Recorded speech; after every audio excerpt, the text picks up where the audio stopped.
আজকে 1/1 পদ্মনা বলে নিয়ে এসেছি, আরও মায়েদের সঙ্গে এসেছি। শুধু একটাই প্রতীকী চিহ্ন দেখাবো। প্রতীকী চিহ্ন হচ্ছে আমার এই মাতৃভাণ্ডার। এই মাতৃভাণ্ডারটাই হচ্ছে একটি মা বা একটি বোন যেটা করতে পারবে যে আরেকটা মায়ের পাশে দাঁড়াতে হবে। তার একজন মা কিন্তু চাইলে নিজেই একটা ইউনিটি, এখন তো অনেক প্ল্যাটফর্ম এসছে, আমি একটা প্ল্যাটফর্ম নিয়ে এসেছি যেখানে আমরা মেয়েরা, আমরা মায়েরা আরেকটা মায়ের পাশে দাঁড়াতে পারবো। তাহলে মাসে একটা দিন ঘন্টা 3-এর মতন এরকম একটা জায়গায় এসে ডোনেশন দেওয়া বা বাড়ির পুরনো খবরের কাগজ খাতা বই জমা দেওয়া, এটা কি করা যেতে পারে? পুরনো গার্বেজ তো ফেলেই দিই, হ্যাঁ, আমরা সেগুলো তো আমরা কী করি, ওই 30 টাকা 40 টাকা এলো কী হয়, একটা মাছে একটা পটল একটা আলু কিনতে চলে যায়। সেটা যদি আমরা যদি এই ভাড়ে ফেলি, আমরা যেটা দেখছি যে মানুষ হেঁটে হেঁটে সিঙ্গাপুর, ব্যাংকক, হিমাচল, দিল্লি যাচ্ছে একটা মুভমেন্ট করার জন্যে, কিন্তু পাড়ার মায়েদের পাশে দাঁড়ানোর কেউ নেই। যদি পাড়ার মারা এবার পাড়ার মায়ের পাশে দাঁড়ান, তাহলে একটা সিস্টেম গড়ে উঠতে পারে। তাহলে 3-4 হাজার মা মাসে একটা দিন জমা করে গেলেন, তাতে যা টাকা হলো আপনারাই তো পেনশন দিতে পারেন। তাহলে অর্থমন্ত্রী তো সবকটা পাড়াতে বসেই আছে। বোঝানোর চেষ্টা করলে এটা আমাদের নিজেদের জন্য নয়, এটা হচ্ছে পুরো সমগ্র সোসাইটির জন্য। আমরা এতদিন খালি নিজেদের জন্য ভাবছিলাম, স্যার আজকে এসেছেন যাতে আমরা সবার জন্য কিছু ভাবতে পারি, সবার জন্য কিছু করতে পারি, সেরকম একটা ভাবনা চিন্তা সেটাকে তোমাদের মধ্যে ছড়িয়ে দেওয়ার চেষ্টা করছেন স্যার। তোমরা সেটাকে যদি বলো যে হ্যাঁ আমরা এটার মধ্যে থাকবো, এটা আমরা করব, তাহলে তোমাদের থেকে আরও 10 জন অনুপ্রাণিত হবে, হয়ে তারাও আরও ভালো করে ছড়িয়ে ছিটিয়ে যাবে। এটা কারোর নিজস্ব জন্য নয়, এটা তুমি যেটা করবে সেটা অন্যের জন্য। তো মানুষ তো ওষুধ ফেলে দেয়, আমরা যদি সেই ওষুধগুলো সংগ্রহ করি তাহলে তো কিছু মানুষকে দেওয়া যেতে পারে। আমরা তখন 10-12 জন ছেলে মিলে আমরা মানুষের বাড়িতে দরজায় হানা দিলাম, আপনার বাড়তি ওষুধ দিন। তারা দেবে না, বলছে এইটুকু স্কুল কলেজের ছেলে কী ওষুধ দেবো, ওষুধ তোমার ডাক্তার বলে আমাদের তাড়িয়ে দিত। আমরা এটা তো ঠিক, ওষুধটা নিয়ে আমরা তাদের আমি জিজ্ঞেস করলাম যে আমরা এরকম একটা মেডিকেল ব্যাংক নামে করতে চাই। মানে মেডিকেল ব্যাংক মিনস আমার ধারণা হয়েছিল যে ব্যাংক মানে গচ্ছিত, তাহলে মেডিকেল সাজ সরঞ্জাম যদি গচ্ছিত এক জায়গায় থাকে তাহলে মেডিকেল ব্যাংক হতেই পারে, যেমন স্টেট ব্যাংক হয়, ইউনাইটেড ব্যাংক হয়। তো আমাদের ব্যাংক আদলে ব্যাংক মিনস হচ্ছে আমরা জমা করি এবং সেটা আমরা মানুষকে দেব। তা তখন চিন্তা ভাবনা হওয়াতে ডাক্তার কিছু এগিয়ে এলেন, তারা বললেন ঠিক আছে তোমরা ওষুধ সংগ্রহ করো, আমরা শর্ট আউট করে দেওয়ার ব্যবস্থা করব, কারণ ডাক্তার ছাড়া ওষুধ দেওয়া সম্ভব নয়। তা আমরা সেই সময় আবার বাড়ি বাড়ি যেতাম, কেউ দিত, কেউ বলতো বাহ ছেলেগুলো ভালো কাজ করছে, উৎসাহ দিত, কেউ দরজা বন্ধ করে। যাই হোক, এই দোলাচলের মধ্যেও আমরা ওষুধ সংগ্রহ অভিযানটাকে ধীরে ধীরে ধীরে ধীরে বাড়াতে শুরু করলাম। বিভিন্ন স্কুলেতে, কলেজেতে, আবাসিক ভবনে, বাড়িতে বাড়িতে, এমআর, মেডিকেল রিপ্রেজেন্টেটিভ, ডাক্তার সবার থেকে গিয়ে গিয়ে ওষুধ সংগ্রহ চলে। এবং হয়তো তখন অল্প পরিমাণ ওষুধ কালেকশন, 2-3 জন বয়স্ক আজকে তারা পৃথিবী, তারা আমাদের খুব সুবিধা করলেন, কারণ ওষুধগুলো এনে দেখে ডাক্তারের হাত দিয়ে তো ওষুধটা রোগীর হাতে যাবে। সেই রকম চিন্তাধারা নিয়ে এই মেডিকেল ব্যাংক শুরু হলো। পরবর্তীকালে চশমা, পেসমেকার বা শারীরিক অর্থোপেডিক্যালি কিছু জিনিস, এই সমস্ত জিনিস আমরা জোগাড় করতে আরম্ভ করলাম এবং ডাক্তার আমরা দিতে শুরু করলাম। এবং ওই সময় আমরা স্টেট ব্যাংক অফ ইন্ডিয়ার তৎকালীন যিনি চেয়ারম্যান করেছিলাম, কারণ ভারতীয় স্টেট ব্যাংক সে সময় প্রত্যেকটা অঞ্চলেই ব্রাঞ্চ, আমরা তাদের গিয়ে রিকোয়েস্ট করলাম এবং তারা ঊর্ধ্বতন কর্তৃপক্ষ থেকে অর্ডার জারি করে প্রত্যেকটি ব্যাংকে একটি করে বক্স বসানো, তার থেকে কালেকশান হলো। এইভাবে আমরা কালেকশানের সংখ্যাটা এবং কালেকশানটা বিভিন্ন পরিসরে আমরা ছড়িয়ে দিতে আমাদের প্রচুর ওষুধ সংগ্রহ হতে শুরু হলো। এবং এখন আমরা বলতেই পারি যে আমাদের বছরে কয়েক লক্ষ টাকার ওষুধ আমরা দিই। এবং আজকে মেডিকেল ব্যাংকের আউটডোর ফুটপাথ হসপিটাল ছাড়াও আমরা অনেক সংগঠন আছে যারা হয়তো চ্যারিটেবল সংস্থা চালায় কিন্তু ওষুধ কেনার সামর্থ্য নেই, আমরা তাদের দিই। যেমন ভারত সেবার সংঘ, হয়তো বিরাট নাম কিন্তু তাদেরও বিভিন্ন চ্যারিটেবল অর্গানাইজেশন আছে, আমরা সেখানে দিই। ঠাকুরপুকুর ক্যান্সার হসপিটাল, যদিও সেখানে ব্যয় সাপেক্ষ কিন্তু কিছু গরিব রুগীকেও তারা দেখে, আমরা সেখানে ক্যান্সারের ওষুধ পাঠাই দেবো জমা করে।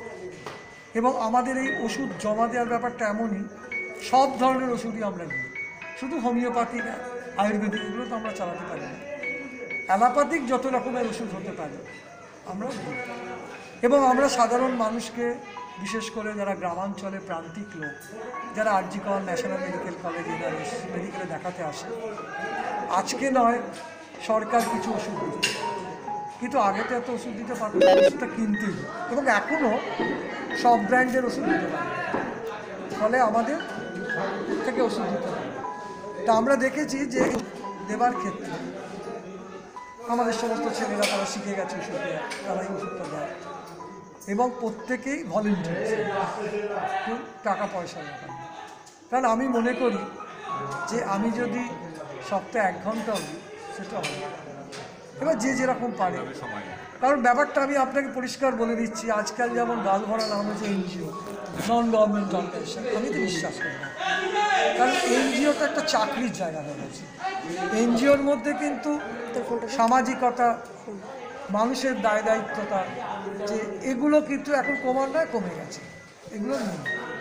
যে কারণেই আজকে আমরা মনে করি যে তুমি লেখাপড়া করো, চাকরি বাকরি করো, ব্যবসা করো, যে ফেজেই তুমি থাকো, কিন্তু তোমাকে মানুষের জন্য একটু দায়বদ্ধ হতে হবে।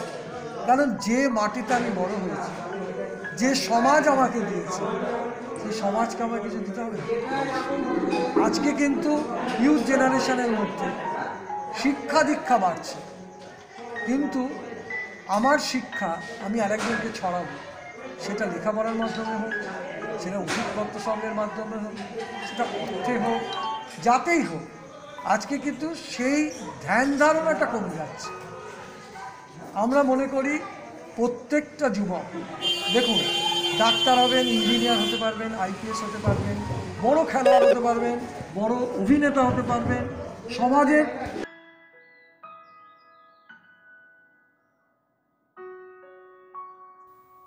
বিভারানী হরিশঙ্কর সরকার স্মৃতি একলব্য সম্মান। বিভারানী হরিশঙ্কর সরকার স্মৃতি একলব্য সম্মান 2020 is being awarded two Naresh Jain.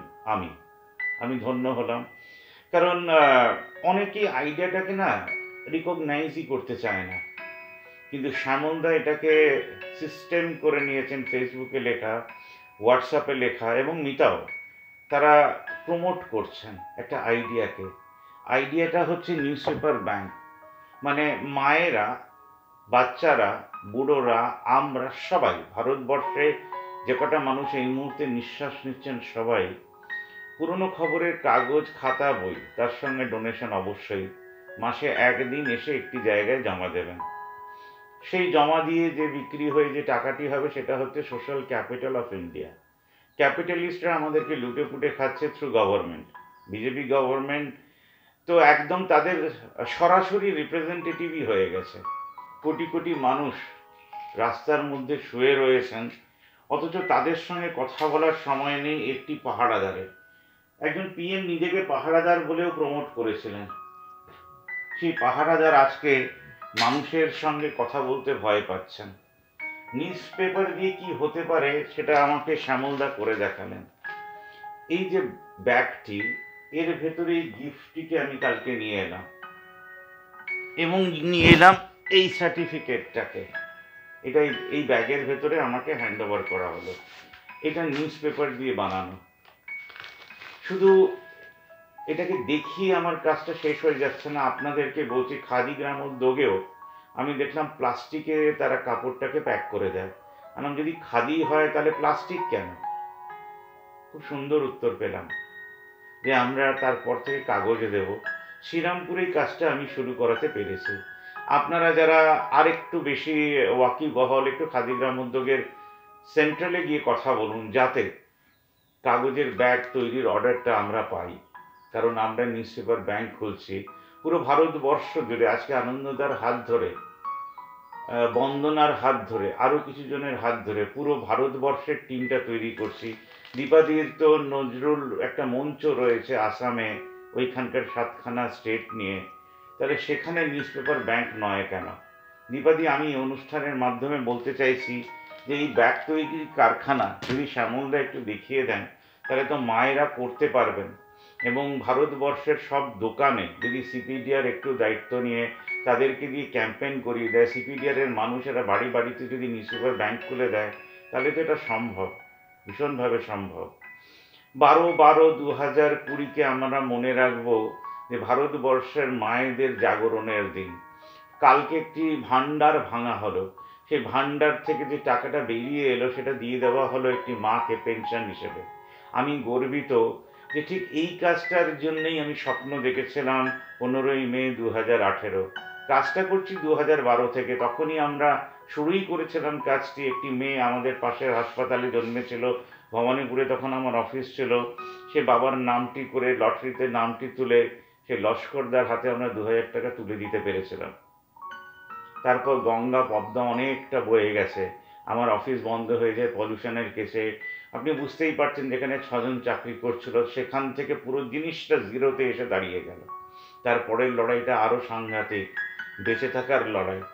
কিন্তু আমি গর্বিত যে এই বেঁচে থাকার লড়াইতে আমার সবচেয়ে পুরনো অফিস কলিগ প্রকৃতি বাগচি আমার পাশে আছেন, আমার এক বন্ধু। সে বলেছে তোমাকে কিছু নিয়ে ভাবতে হবে না। এটা কেন আমি বারবার করে বলছি, যে ভাবুন এর গলার কণ্ঠস্বর ভারতবর্ষ শুনতে পাচ্ছে, তোমাকে আর কিছু ভাবতে হবে না। তার মানে প্রত্যেকটা পাড়াতে একটা করে ভান্ডার বসছে, যেখানে মায়েরা টাকা জমা দিচ্ছেন, মায়েরা বাবারা টাকা জমা দিচ্ছেন, তারা পুরনো খবরের কাগজ খাতা বই জমা দিচ্ছেন, এবং ভারতবর্ষ জুড়ে সে কণ্ঠ শোনা যাচ্ছে, তোমাকে ভাবতে হবে না, তোমার পাশে আমরা দাঁড়িয়ে রয়েছি। যে মানুষটির চাকরি চলে গেছে তার হাতে আপনি 6000 টাকা তুলে দিলেন। যে মায়ের ঘরে কোনো আটা নেই, চাল নেই, ধান নেই, তার ঘরে কিচ্ছু নেই, সেখানে আপনি রাস্তায় পোস্টার লাগালেন। চিনবেন কি করে? সবচেয়ে বড় কথা হচ্ছে, যার ঘরে অন্ন নেই তাকে চিনবেন কি করে? পাড়ায় পাড়ায় পোস্টার, পাড়ায় পাড়ায় পোস্টার, পাড়ায় পাড়ায় পোস্টার। এই কাজটা করার জন্য 30 দিন আপনি লাগাতে পারেন, 29 দিন লাগাতে পারেন, মাসে 1 ঘন্টা, মাসে 3 ঘন্টা দিলেও এই কাজটি করতে পারবেন। খুব সহজ কাজ। দেশের নাগরিকদের যারা অসহায় রয়েছে তাদেরকে খুঁজে খুঁজে বার করা, খুঁজে বার করে তাদের পাশে দাঁড়ানো, আপনার পকেটের টাকা দিয়ে নয়। 5000 মানুষের 30 টাকা দিয়ে যে টাকাটি হয়, সেটাকে যদি একটুখানি সাইন্টিফিক ওয়েতে ইউজ করা যায়, 20% ইন্ডাস্ট্রি, 20% বেতন, তার মধ্যে অনলাইন চ্যানেল চালানোর ফিস, আর 60% টাকা অসহায় ব্যক্তিদের দাঁড় করানোর জন্য, কারণ তারা আর অসহায় থাকছেন না, তারাও মেম্বার হয়ে দেশের জন্য কাজ করছেন। যেমন আর্মি কাজ করে, ঠিক যেমন আর্মি কাজ করে তার জন্য তাদেরকে স্যালারি দেওয়া হয়, পিএম হোম মিনিস্টার যেমন কাজ করেন তাদের জন্য স্যালারি দেওয়া হয়, তাহলে দেশে সোশ্যাল ওয়ারিয়ার তৈরি হবে না কেন? হাজারো হাজারো লাখো লাখো সোশ্যাল ওয়ারিয়ার, যারা এরকম টাকা জেনারেট করাবে এবং তাদের কাজে লাগাবে। রিজার্ভ ব্যাংকের টাকাকে আমাদের লকডাউনে কাজে লাগলো। এত বলার পরেও কি দেশের গভর্নমেন্ট 7,000 7,500 টাকা আপনাদের হাতে তুলে দিতে পারলেন না তো? তার টাকাও নয়, কিন্তু তিনি দিতে পারলেন না, সেটাকেও লোনের মাধ্যমে ব্যাংকের থেকে অ্যাপ্লাই করে পাবেন। তার মানে তার পেটোয়া কিছু লোক কমিশন পাবে, সেই কমিশনের মাধ্যমে আমাদের কাজ এগোবে। কি দুর্ভিক্ষের কথা না, যেখানে মানুষ তার মগজ দিয়ে ভাবতেই পারে না দেশের মানুষের কথা, তাকে একটা কমিশন এজেন্ট করে ছেড়ে দেয়। ট্রেন বন্ধ হয়ে যায়, ট্রেনের টিকিটের দাম একই ট্রেনে চাপবেন আপনি, কখনো 2000, কখনো 2400, কখনো 4000। এই কেমন গভর্নমেন্ট আমরা পেলাম? তাই বারবার করে ভাবলাম, যদি গভর্নমেন্ট ফেল করে তাহলে কি দেশের মানুষ না খেয়ে মরবে? সাধারণ মানুষ এক হয় না, তার কারণ হচ্ছে সে খালিভাবে আমি কি পাবো, আমি কি পাবো, আমি কি পাবো। আপনি 30 টাকার খবরের কাগজ সেল করে কতবার স্বর্গে যাবেন? স্বর্গে কি নিয়ে যেতে পারবেন এই খবর কাগজের টাকা, যে হ্যান্ড ওভার করতে এত লজ্জা হচ্ছে? এবার ভাবুন, 5000 মানুষ আপনার পাড়াতে এক হয়ে গেল, আপনার কোনো প্রয়োজনে এতগুলো মানুষ আপনার পাশে দাঁড়িয়ে আছে। আপনি ভাবুন, আপনার 30 টাকার ভ্যালু তখন 30 লাখ টাকা, আজ থেকে 10 বছর পরে সেটা 3 কোটি টাকা। প্রত্যেকটা পাড়াতে যদি ফান্ডিং ব্যবস্থা হয়ে যায়, তাহলে ভারতবর্ষের সবচেয়ে বড় মুভমেন্ট, একটা মানুষকেও না মেরে, একটা মিছিল না ডেকে, একটা বন্ধ না ডেকে, একটা মাইক না বাজিয়ে, শুধুমাত্র ক্যামেরার সামনে দাঁড়িয়ে তাদের বক্তব্যগুলো ঠিক করে তুলে ধরলে ভারতবর্ষে চেঞ্জ এসে যাবে। আজকে আমাদের অনুষ্ঠানে যারা এসেছিলেন তাদেরকে শুনুন, যারা আসতে পারেনি তারাও শুনুন। কালকে আপনার পাড়াতে এরকম একটা চায়ের দোকান ঘিরে, বা একটা ক্লাবকে ঘিরে, বা আপনার বাড়িকে ঘিরে, বা একটা মন্দিরকে ঘিরে, বা একটা মসজিদকে ঘিরে, একটা চার্চকে ঘিরে, একটা ওল্ড এজ হোমকে ঘিরে এই ধরনের একটা হ্যান্ডিক্যাপ বাচ্চা তার বাড়িতে এরকম একটা ব্যাংক খুলে দিন, একটা অসহায় মা তার বাড়িতে একটা ব্যাংক খুলে দিন, যেন তার সেই ব্যাংকিং সিস্টেমটাকে রান করবেন এবং আমরা 20% তার হাতে তুলে দিতে পারবো। অবশ্যই মনে রাখবেন, ভারতবর্ষের প্রথম চ্যানেল হতে যাচ্ছে ভাবনামুখ, যেটা অ্যাড না নিয়ে এই ব্যাংকিং সিস্টেমে জায়গায় জায়গায় টাকা জেনারেট করিয়ে সেই টাকা থেকে 100 টাকা নেব। এবং আমি গর্বিত যে আমাকে মিতা বলেছেন যে নরেশদা তোমাকে 100 টাকা গুগল পে করলাম, এই ভারটি ভেঙে সেটাকে তুমি বলবে 100 বার বলবো, 200 বার বলবো, 400 বার বলবো। আমি গর্বিত যে আমি 300টা ব্যাংকের স্বপ্ন দেখেছি। সেটা আমি আবার সোনাদাকে বললাম, আপনি তো নাম্বার 1-এ ছিলেন, তাহলে কোনো রকম ডাউট হারিয়ে 300টা আপনার টার্গেট। এই 300টা টার্গেট শ্যামবাজারকে ঘিরে, শ্যামবাজার বাকিদেরকে ঘিরে। তাই আমরা একদিন বেরোবো ওখানকার কিছু মানুষদেরকে নিয়ে লিফলেট বিলি করতে। আমাদের 300টা টার্গেট, প্রত্যেকটা বাড়িতে একদিন করে গিয়ে থাকতে চাই বা তাদের সঙ্গে পুরো দিনটা কাটাতে চাই। ভারতবর্ষের সকাল আপনাদের হাত ধরে আসবে। আমি নেচারের সকাল বলছি না, যেটা হাজার হাজার কোটি বছর ধরে ঘুরছে। প্রত্যেকটা পাড়াতে একটা সকাল হবে যেখান থেকে অমল রোদ্দুর পাবে। অমলরা রোদ্দুর না পেয়ে আর মারা যাবে না, কোনো মা অসহায় অবস্থায় মারা যাবেন না, কোনো মানুষ এটা বলতে পারবে না যে আমরা প্ল্যাটফর্ম পাইনি বলে করতে পারিনি। অনেক ভালো ভালো মানুষ মুখ বুঝে বাড়িতে বসে আছেন, তারা আর চুপচাপ বসে থাকবেন না। ভারতবর্ষের জাগরণের সময় এসছে। এই লকডাউনে আপনারা এবার জাগুন, আপনারা পাড়াতে আপনাদের আশেপাশে কোথাও একটা সেন্টার করে নিন, যেখানে পুরনো খবরের কাগজ, খাতা, বই ও ডোনেশন আপনারা দিতে পারবেন। 20% জমিয়ে রাখবেন। ভবিষ্যতে ভারতবর্ষে এতগুলো ব্যাংক হচ্ছে, আমরা বড় বড় কাজ করতে পারবো। শ্যামলদা তো প্রায় প্রকল্প নিয়েই ফেলেছেন, তার গ্রামে এমন একটা জায়গা করা হবে, তার টাকা আপনারা দেবেন, আমরা দেব, আমরা সবাই মিলে দেব। একটা অনলাইন চ্যানেল চলবে আপনাদের টাকায়। আপনারা, আমি যেভাবে সেট করছি জায়গায় জায়গায় এডিটরদেরকে সেট করা হবে ভাবনামুখের বিহাফে, যারা আমার কাছ থেকে এডিটিং শিখে। শ্যামবাজারের জন্য একটা চ্যানেল, যাদবপুরের জন্য একটা চ্যানেল, শ্রীরামপুরের জন্য একটা চ্যানেল, রিষড়ার জন্য একটা চ্যানেল। চারিদিকে শুধু চ্যানেল চ্যানেল চ্যানেল, কথা কথা কথা। সকালে উঠে খুন, রাহাজানি, ধর্ষণ, ঘুষ আমরা দেখব না, আমরা দেখব ভারতবর্ষ কীভাবে উঠে দাঁড়াচ্ছে। ধন্যবাদ। সোনাদা, আপনাকে যে প্রশ্নটা দোকান দিয়ে শুরু, এবার এক এক করে আমাদের মার্ক হচ্ছে যদি 300টা হয়ে যায় আমাদের কাজ শেষ এই জীবনের মতো। কেন? আপনার কেমন লাগছে? না, 300টা কাজ হলে তো এখন বহু দূরে আছে, বহু দূরে। তা আমরা আশা করি হয়ে যাওয়া দরকার, আর চেষ্টা করলে সবই হয়। তা বলুন, আপনি পড়ুন। একের পেছনে দুটো শূন্য মাল্টিপ্লাই বাই 3। আপনার কি মনে আছে 300টা টার্গেট যদি আমরা করি, আমরা সবাই মিলে, কত বছর লাগতে পারে বা কত মাস লাগতে পারে? মানে ফুটবলে তো একটা মার্ক থাকে, তো ওটা হলে কোটি কোটি টাকার লেনদেন হয়ে যায়। কিন্তু আমার কথা হচ্ছে এখানে মানুষের পাশে দাঁড়াচ্ছে, মায়েদের পেনশন হবে, এটা শুধু আপনার জন্য।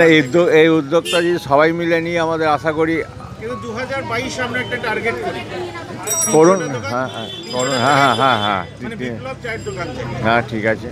এই প্রচেষ্টার মূল বিষয়টা হচ্ছে আমরা যারা উত্তর কলকাতার বাসিন্দা, যেখানে মা সারদা, ঠাকুর শ্রী রামকৃষ্ণ, সিস্টার নিবেদিতা, স্বামীজি, গিরিশ ঘোষ, বহু মানুষ, শুধু পাণ্ডিত্য জগতের নয়, সব জগতের মানুষের ধুলো রয়েছে এইসব রাস্তায়।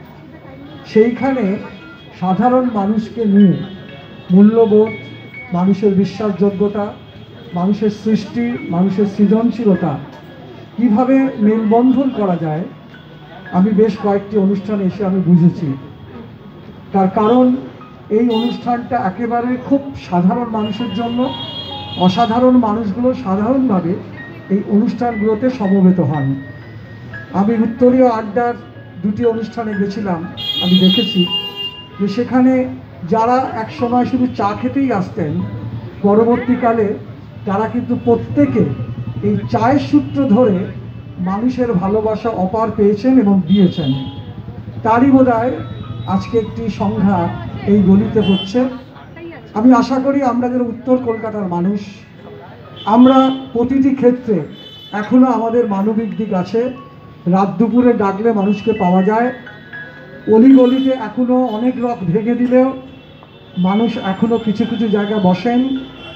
শুধুমাত্র চা দোকানকে ঘিরে নয়, বিভিন্ন আড্ডায় মানুষের মধ্যে এটা একটা বলা যেতে পারে যে প্রাণ সঞ্চারে কাজ করে। তবুও বলতে দ্বিধা নেই, এখন এই টেলিভিশন, এখন বিভিন্ন রকমের মানুষ হয়তো আটকে যায়। ক্লাবগুলো হয়তো শুধুমাত্র ক্লাব হয়েই রয়েছে, তাদের মধ্যে আড্ডাটাও কমে গেছে।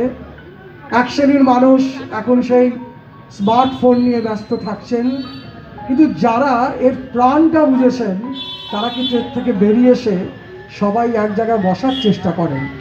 আমি এও জানি যে উত্তর কলকাতায় এমন সব মানুষ আসেন যারা এখান থেকে অনেকটা মফস্বল শহরে চলে গেছেন, কিন্তু সময় পেলে উত্তর কলকাতার এই রকম আড্ডায় তিনিও যুক্ত হতে চান। ছড়িয়ে না পড়ে সারা বিশ্ব যেখানে দিশাহারা, সেই রকম একটা সময় যখন রাজ্যের বুকে রক্তদান একটা কঠিন অবস্থায় এসে পৌঁছেছে। 100% রক্তদান 10% এসে পৌঁছেছে। হাসপাতালে হাসপাতালে ব্লাড ব্যাংকে অসহায় অবস্থা, কোথাও রক্ত নেই। রক্তদাতারা ভয় পাচ্ছেন রক্ত দিতে। সেই রকম একটা সময় মেডিকেল ব্যাংক স্বেচ্ছায় রক্তদান আন্দোলনের কর্মসূচি, আজকে এই কর্মসূচি করা হয়েছে। শতাধিক মানুষ, যুব ছাত্র মহিলারা, তারা প্রত্যেকে কোভিড-19-এর বিরুদ্ধে মানুষকে সচেতন করে স্বাস্থ্যবিধি মেনে তারা রক্ত দিয়েছেন। আমরা তাদের মেডিকেল ব্যাংকের পক্ষ থেকে কুর্নিশ জানাই। প্রত্যেকটি অনুষ্ঠানের সমাপ্তি হওয়া উচিত। একজন ভারতবাসী হিসেবে প্রত্যেকেই আমরা জাতীয় সঙ্গীতের সম্মান দিয়ে প্রত্যেকটি অনুষ্ঠানের সমাপ্তি করাই বোধহয় আমাদের কর্তব্য। একজন ভারতবাসী হিসেবে, ভারতবর্ষের নাগরিক হিসেবে আমাদের জাতীয় সঙ্গীত সংঘবদ্ধ করুক ভারতবর্ষকে, ভারতবর্ষের নাগরিককে।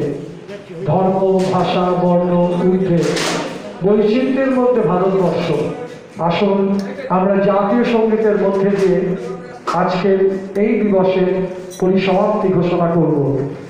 জনগণ অধিনায়ক জয় হে ভারত ভাগ্য বিধাতা, পঞ্জাব সিন্ধু গুজরাট মারাঠা দ্রাবিড় উৎকল বঙ্গ, সিন্ধু হিমাচল যমুনা গঙ্গা উচ্ছল জলধি তরঙ্গ, তব শুভ নামে জাগে, তব শুভ আশিস মাগে, গাহে তব জয় গাথা।